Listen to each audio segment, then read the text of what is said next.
Pernahkah kita berpikir di tengah kesibukan kita, di antara semua aktivitas harian kita, ada satu ibadah yang kelihatannya sederhana, coy, tapi pahalanya luar biasa besar, ya, salat berjamaah.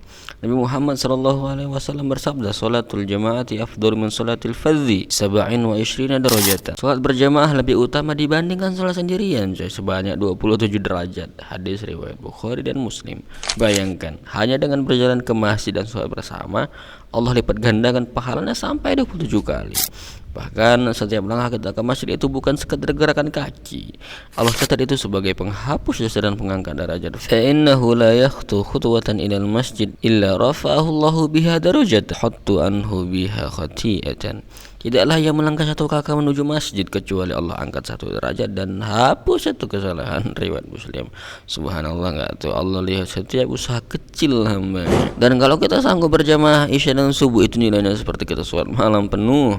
Rasulullah SAW juga mengingatkan bahwasanya beratnya sholat subuh dan isya berjamaah itu justru membedakan orang beriman dan munafik. Coy, mampus lah kalian. Siapa yang nggak sholat subuh sama sholat isya munafik kalian, coy.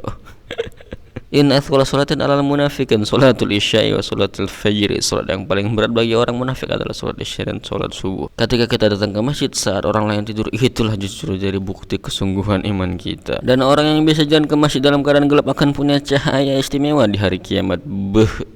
Basyiril masya'in fi dhulam ilal masajid bin nuritam yaumil qiyamah. Berikan kabar gembira kepada orang-orang yang berjalan ke masjid dalam kegelapan bahwa mereka akan mendapatkan cahaya sempurna di hari kiamat. Dan sholat berjamaah bukan hanya soal barisan, tapi tentang langkah yang penuh niat, kebersamaan dalam ibadah, cuy, dan cinta kepada rumah Allah. Mari kita jaga sholat berjamaah, karena setiap langkah kecil ke masjid adalah bagian dari jalan besar menuju ridha Allah.